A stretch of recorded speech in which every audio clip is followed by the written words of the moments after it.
Amigos, un gusto como siempre poder reencontrarnos en este espacio. Gracias por acompañarnos. Hoy estaremos platicando de la fiscalización en Coahuila, así que la invitación para que se queden con nosotros y se enteren. Bienvenidos.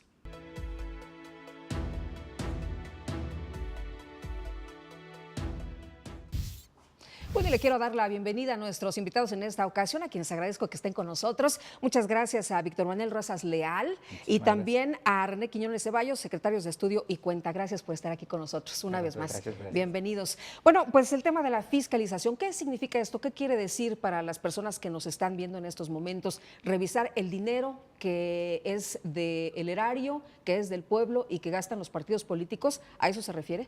Bueno, los partidos políticos tienen derecho a cierto financiamiento, tanto público como privado. Este financiamiento tiene que ser fiscalizado, es decir, se revisa para identificar el origen, el monto, el destino y la aplicación de estos recursos, a partir de lo cual se determinan diversas irregularidades o bien se garantiza la certeza y la equidad en una contienda electoral como la que tuvimos en Coahuila. Recordemos que con la reforma electoral de 2014 se introducen dos nuevas causales de nulidad, una por rebasar el tope de gastos de campaña y otra por obtener o emplear recursos de procedencia ilícita. Aquí radica la importancia de que la autoridad electoral, en este caso el INE, fiscalice todos los recursos que utilizan los partidos políticos para garantizar certeza y equidad. Al principio hablábamos de fiscalización en Coahuila. ¿Qué fue lo que pasó en Coahuila? ¿De dónde se deriva toda esta controversia? Mucha atención de los medios de comunicación, precisamente porque había por ahí alguna situación de que se había manejado de manera irregular el recurso. ¿Qué pasó? Aquí lo que sucedió en el caso es que con motivo precisamente de la revisión de los informes a los que están obligados los partidos políticos para reportar el origen, destino y aplicación de los recursos que utilizan en el proceso electoral, el Instituto Nacional Electoral determinó que durante la jornada electoral existieron diversos representantes de los partidos políticos que conformaron la coalición por un Coahuila seguro, que no estaba reportado su actividad en el sistema integral de fiscalización. Entonces, como no estaban reportados en términos de la normativa de fiscalización, se presuponía que había un egreso no reportado. Sin embargo, aquí es importante destacar que esa actividad de representación el día de la jornada electoral se puede realizar de manera gratuita, desinteresada y voluntaria por parte de simpatizantes o militantes de los propios partidos. Entonces, en este caso, lo que se tenía que determinar era si efectivamente existía o no existía un gasto, una erogación. O sea, si se les pagó o no se les pagó. Exactamente, si se les lo pagó hicieron o no se les voluntario pagó. o si cobraron ahí un dinerito. No obstante, como el Instituto Nacional Electoral había girado una instrucción que permitía a los partidos políticos no reportar la actividad en el sistema integral de fiscalización cuando hubiera sido gratuita la actividad, abrió un procedimiento oficioso precisamente para analizar si efectivamente pagaron o no pagaron. Al final el instituto, al resolver el procedimiento oficioso sancionador, determinó que como los formatos que presentaron los partidos políticos tenían una fecha distinta a aquella en la cual se tenía que haber reportado el gasto, tuvo por no reportado o no presentado el formato correspondiente y en consecuencia tuvo una erogación y determinó que había cierta cantidad que tenía que acumularse al tope de gastos de campaña para efectos de determinar si hubo o no hubo un rebase. Todo se tiene que revisar, todo se tiene que reportar. Por ejemplo, ¿hubo un error al no reportar y decir, oigan, tengo estos representantes y no les estoy pagando? Los partidos políticos tienen la obligación de reportar.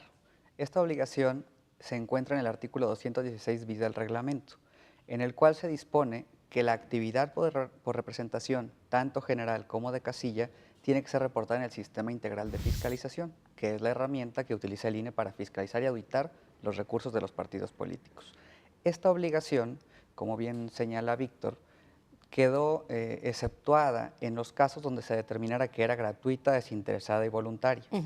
Esto no tenía que subirse al Sistema Integral de Fiscalización, pero los partidos políticos debían resguardar estos formatos en su poder por si la autoridad se los requería. Como un comprobante. Exactamente. Hay un comprobante que es el comprobante de representación general y de casilla que establece ciertos elementos que el INE valoró en su momento para determinar la validez o no de estos formatos.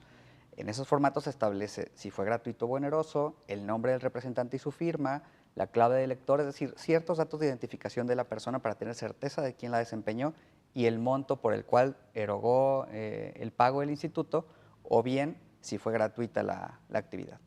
¿Por qué podría parecer que el Instituto Nacional Electoral dice una cosa y luego la Sala Superior resuelve otra, se resuelve otra? ¿Es totalmente distinto o es una revisión que se hace y ustedes detectan que no hubo irregularidades? Es que aquí lo que sucede es que precisamente al dar respuesta al emplazamiento, ya al procedimiento sancionador, los partidos políticos presentan una serie de formatos y cartas de gratuidad firmadas por los representantes que actuaron el día de la jornada electoral. En esas cartas se establecía quienes la firmaban que habían desempeñado su función de manera gratuita, voluntaria y desinteresada. Lo que yo te comentaba hace rato, lo que sucedió es que el INE a esas cartas no les dio valor precisamente porque venían fechadas el 20 de junio. Y para el INE, para poder tener precisamente ese valor probatorio, tendrían que haber estado fechadas entre el 4 y el 7 de junio, que de acuerdo con su criterio era el plazo que tenían los partidos políticos para registrarlos en el Sistema Integral de Fiscalización. Lo que sucede es que ya en la sentencia lo que se razona es que al final lo que debe preponderar en este caso era la voluntad o la manifestación de voluntad de los representantes, porque el objetivo del procedimiento sancionador era determinar si se efectuó o no se efectuó un gasto, más allá de alguna cuestión formal relativa a la fecha. ¿Por qué? Porque efectivamente, si bien es cierto los formatos constituyen la prueba ideal para acreditar la gratuidad o en su caso, si fue oneroso el servicio correspondiente, en este caso teníamos una manifestación de voluntad en el sentido de que el propio representante dijo que él lo había hecho de manera gratuita. Entonces, aquí lo que se pondera era efectivamente la cuestión formal respecto de la cuestión sustancial que era esa manifestación. Entonces, por tanto, adminiculado, es decir, al valorarse esa manifestación con otros elementos de prueba, tales como la copia de la credencial de elector del ciudadano, así como su nombramiento como representante del partido y además en las actas levantadas en la casilla donde figuraban esos ciudadanos, sí se llevó a la convicción primero, uno, de que efectivamente quienes decían que eran representantes, y segundo, que efectivamente lo habían hecho de manera gratuita. No obstante, efectivamente los partidos sí incurrieron en una violación de carácter formal porque no tenían bajo su resguardo esos formatos en el momento en que los debían haber hecho. Entonces se hace esa valoración conjunta y se llega a la conclusión de que efectivamente sí hay una gratuidad en el servicio prestado. ¿En qué momento se dan cuenta ustedes que efectivamente ahí era la clave, que estos documentos eran precisamente los que se necesitaban para decir que no había una irregularidad? Estos formatos fueron aportados por los partidos políticos al INE. El INE realiza una valoración, como explica Víctor, y todo eso nos lo remiten con la impugnación. Cuando hacemos nosotros el análisis de caso por caso de todo lo que señalaban los partidos políticos, en este caso el PRI, el Partido Verde, el Partido Joven y el Socialdemócrata Independiente, determinamos la naturaleza de cada uno de los comprobantes. En muchos casos, los comprobantes no acreditaban la gratuidad del servicio y eso se confirma en la sentencia de la Sala Superior, por lo que le va a corresponder una sanción que va a reindividualizar el INE y se va a sumar ese monto al tope de gastos de campaña. Pero en todos aquellos casos donde la fecha era por lo que la autoridad señaló que no era válido para acreditar la gratuidad del servicio, es que se estuvo revocando. Es decir, en el momento en el que la Sala Superior hace la valoración de las pruebas, es que podemos llegar a esta convicción de que los formatos que carecían de fecha no eran suficientes para decir que hubo una erogación, ya que se tenía además, por otra parte, la manifestación de voluntad de cada uno de los representantes, que en este caso fueron 401.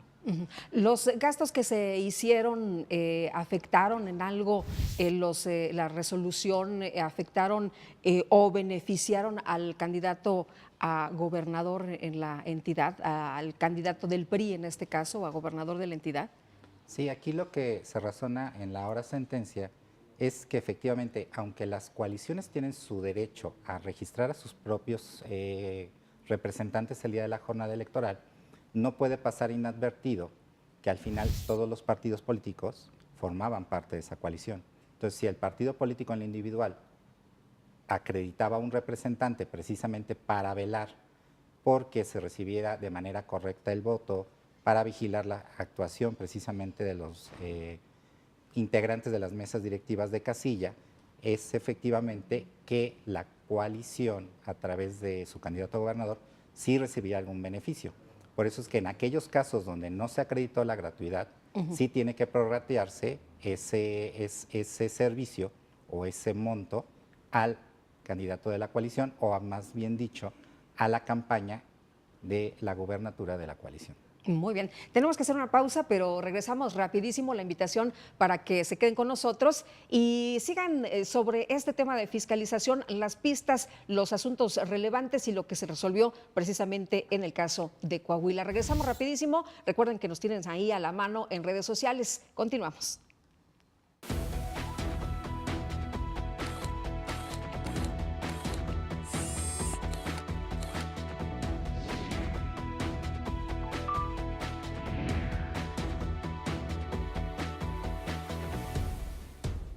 La Sala Superior del Tribunal Electoral del Poder Judicial de la Federación sesiona públicamente a la luz de los principios de máxima publicidad y transparencia para garantizar certeza y legalidad en los procesos electorales. Acompáñenos cada semana en directo desde el Pleno de la Sala Superior para conocer las resoluciones de las y los magistrados del máximo órgano de justicia electoral en nuestro país. Sesión pública de resolución de la Sala Superior del Tribunal Electoral. Sesiones públicas semanales. La protección de tus derechos político-electorales le corresponden al Tribunal Electoral del Poder Judicial de la Federación. Sus sentencias salvaguardan cada etapa del proceso electoral. Proteger tu decisión en la urna y resolver los conflictos electorales es precisamente la función primordial del Tribunal Electoral del Poder Judicial de la Federación. En cumplimiento a la Ley Orgánica del Poder Judicial de la Federación y a la luz de los principios de máxima publicidad y transparencia, el Tribunal Electoral del Poder Judicial de la Federación rinde un informe anual de labores ante la Suprema Corte de Justicia de la Nación y el Consejo de la Judicatura Federal. Tribunal Electoral del Poder Judicial de la Federación. 30 años de justicia electoral en México.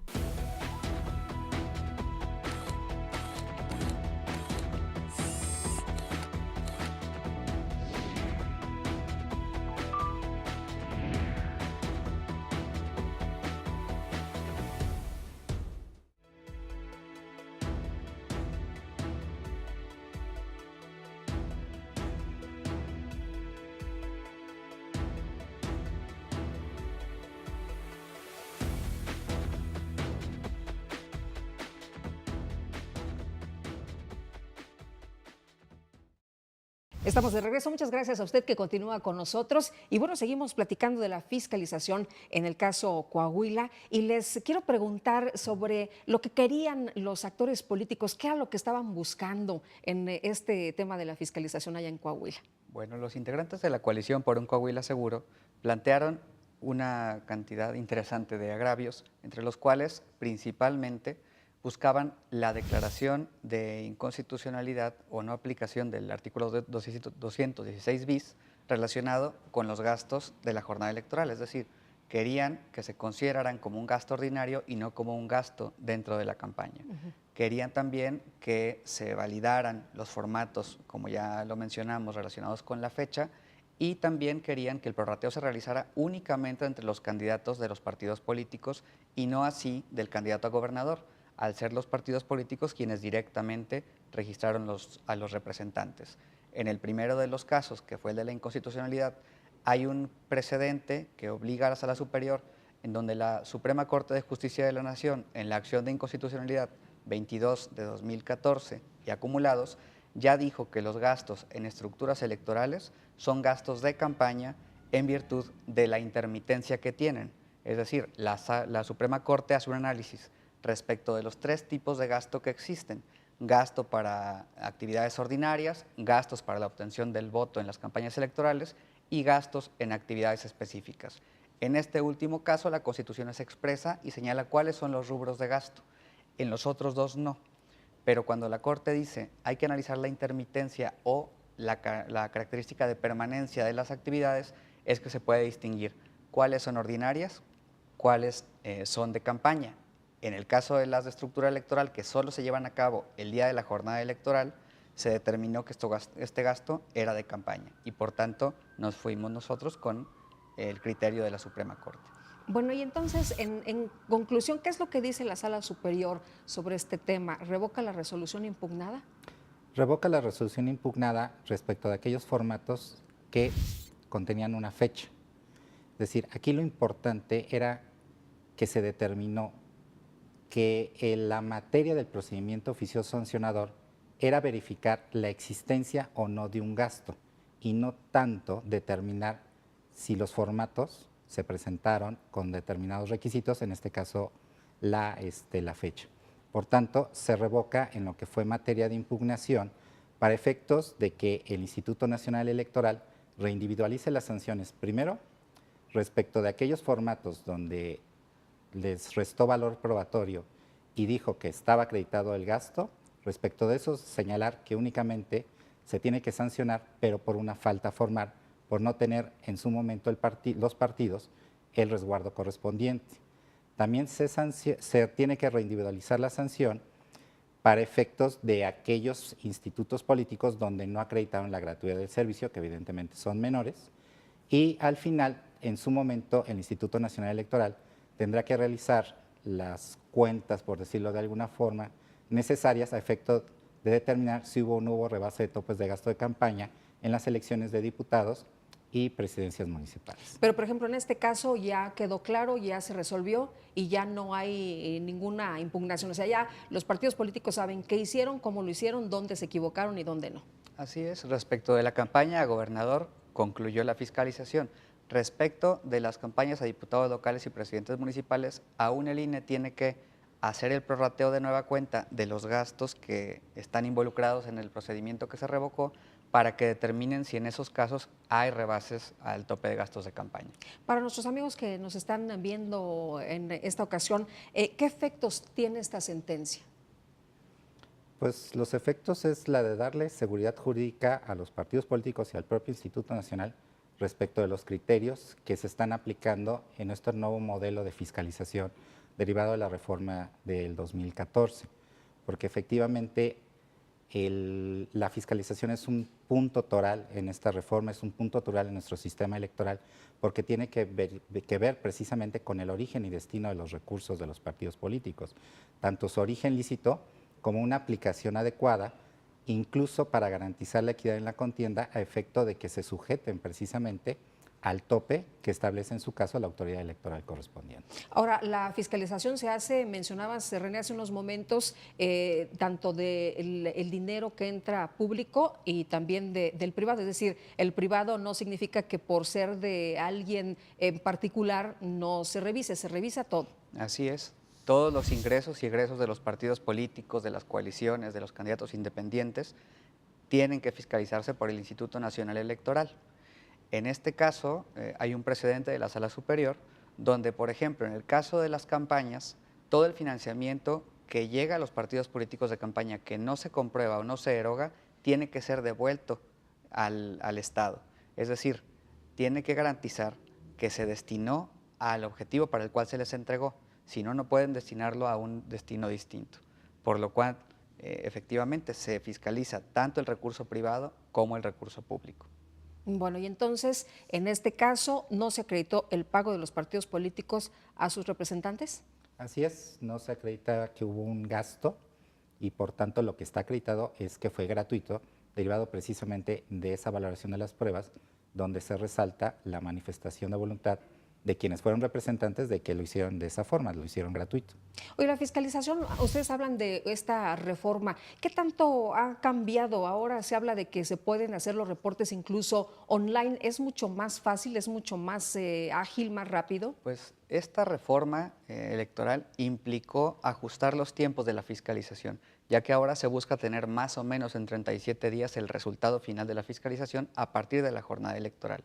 Es muy poco tiempo el que se tiene ahora para fiscalizar y por eso también la propia reforma ordenó la implementación de un sistema integral de fiscalización en el que todos los sujetos obligados reportan en tiempo real las operaciones para que el instituto, a través de la Unidad Técnica de Fiscalización, vaya llevando a cabo su función fiscalizadora y se lleve a cabo de manera integral y en los tiempos que establece. ¿Ha cambiado muchísimo el modelo? En esta manera sí. Se ha fortalecido y se ha buscado, tanto por el INE como por el Tribunal Electoral, dando criterios que den certeza, poner al alcance de los partidos políticos todas las herramientas para que puedan reportar en tiempo, pero también que la propia autoridad electoral pueda fiscalizar y cumplir con su obligación en tiempo. Víctor, en el caso del tribunal, ¿en qué momento llega esta información, las impugnaciones y cómo, en cuánto tiempo se resuelve? En el caso del tribunal, él conoce de la fiscalización solamente a través de las impugnaciones que hacen los partidos políticos a los diferentes acuerdos o a las diferentes resoluciones que emite en su caso el Consejo General del Instituto Nacional Electoral. En cuanto a los tiempos son realmente cortos, sobre todo cuando se trata de fiscalización de procesos electorales, porque tenemos o se tiene una fecha límite, precisamente la toma de posesión. Entonces, dependiendo del asunto y dependiendo de la anticipación con la que pueda haber llegado, la verdad es que los tiempos normalmente son cortos y el tribunal cumple bastante eficaz su función al resolver precisamente en los tiempos que marca la norma. La gente puede estar tranquila de que se hizo un buen trabajo, que se hizo un trabajo a fondo, que a pesar de toda la situación que envolvía este caso, que llamó muchísimo la atención a nivel nacional, no nada más a la gente de Coahuila, se hizo como se tenía que hacer. Claro, entonces al final el trabajo del tribunal es resolver conforme el marco jurídico, conforme el marco constitucional, y esta sentencia es ejemplo de que efectivamente está sujeta a ese marco constitucional y legal. René. Efectivamente, la revisión de los actos de la autoridad administrativa se llevan a cabo bajo el matiz de la constitucionalidad y la legalidad. El INE busca implementar la reforma operativamente y que sea viable. Y la Sala Superior lo que busca es dar criterios que brinden certeza para analizar que sean legales y que constitucionalmente sean viables. Muy bien, pues les agradezco a los dos que hayan platicado con nosotros aquí en Justicia Electoral en esta ocasión. Muchísimas gracias. Gracias. Muchas gracias. Y muchas gracias también a usted por habernos acompañado. Nos vemos la próxima. Que la pasen todos muy bien.